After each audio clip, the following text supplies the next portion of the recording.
Hi friends, நம்ம logical ரீசனிங்லேருந்து ஒரு previous year question பார்க்கலாம். ஃபஸ்ட்டு பாருங்கள். எஜுகேஷன் என்பதை FCWADQMKS என்ற குறியீட்டால் குறிக்கப்பட்டால் ஸ்கூல் என்பதை எந்த குறியீட்டால் குறிக்கலாம்? ஃபஸ்ட்டு பாருங்கள். வந்து எஃப்ஆ மாறுது. அப்போது நீங்கள் ஃபஸ்ட்டு இந்த மாதிரி எழுதி வச்சுக்கோங்க. ஓகேங்களா? முன்னாடியே 1 2 3 போட்டு 13 வேர்டாக எழுதி வச்சுங்க. 13 முடியுதா? 14 ஸ்டார்ட் பண்ணுங்கள். ஓகேங்களா? இப்போது ஈன்றது என்ன மாறுது? எஃப்ஆ மாறுது. அப்போது +1 ஆட் ஆகுது. அடுத்தது பாருங்கள். டின்றது சியாக மாறுது. டின்றது சியாக ரிவர்ஸில் போகுது. அப்போ -1. அடுத்தது யூன்றது டபிள்யூஆ மாறுது. அப்போது +2ஆக மாறுது. கரெக்டாக? யூன்றது டபிள்யூஆ மாறுது. அடுத்தது பாருங்கள். சின்றது ஏவாக மாறுது. -2ஆக மாறுது. அடுத்தது சி வரைக்கும் முடிஞ்சா? சின்றது ஏ வரைக்கும் முடிஞ்சா. அடுத்தது ஏன்றது டிஆ மாறுது. ஏன்றது டிஆ மாறுது. அப்போது +3ஆக மாறுது. அடுத்தது டீன்றது கியூஆ மாறுது.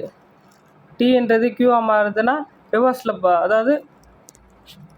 ரிவர்ஸில் போகுது. -3. கரெக்டாக? இப்போ பாருங்கள். அடுத்தது டி முடிஞ்சு அப்புறம் கியூஆ மாறுது. ஐ வந்து எம்ஆ மாறுது. ஐ வந்து எம்ஆ மாறுதுன்னா 1 2 3 4 +4ஆக மாறுது. அடுத்தது ஓன்றது என்னவா மாறுது? கேவா மாறுது. ஓன்றது கேவா மாறுதுன்னா -4. கரெக்டாக?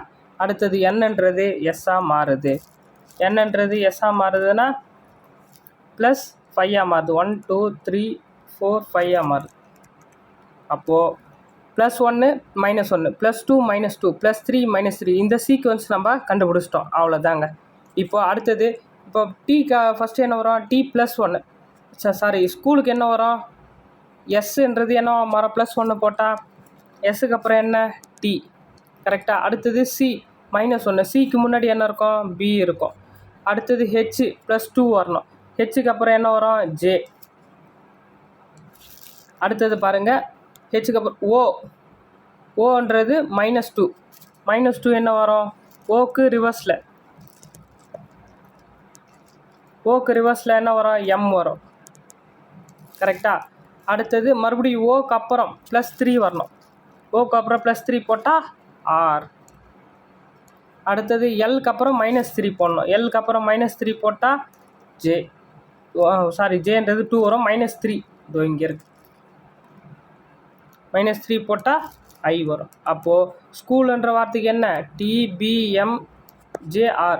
ஆப்ஷன் பாருங்கள். எந்த ஆப்ஷனில் இருக்குன்னா ஆப்ஷன் ஏ தான் ஆன்சர். ஓகேங்களா? இந்த மாதிரி லாஜிக்கல் ரீசனிங் கொஞ்சம் டைம் எடுக்கிற மாதிரி இருக்கும். நீங்கள் இதெல்லாம் கொஷின் பேப்பர் கொடுத்த உடனே நீங்கள் கொஷினை செக் பண்ணிவிட்டு கன்ஃபார்ம் பண்ணிவிட்டு எல்லா கொஸ்டினும் இருக்குதுன்னு பார்த்துக்கிட்டிங்கன்னா சும்மா டைம் கிடைக்கிறப்ப அந்த செக் பண்ண சொல்லுவாங்களே, அப்போவே டக்குன்னு சீக்கிரமாக ஒரு 10 மினிட்ஸ் கொடுக்குறாங்கன்னா 5 மினிட்ஸில் செக் பண்ணிட்டு இதை எழுதி வச்சுக்கோங்க. கண்டிப்பாக மினிமம் 1 or 2 கொஷின்ஸ் இந்த மாதிரி கொஷின்ஸ்லாம் வரும்.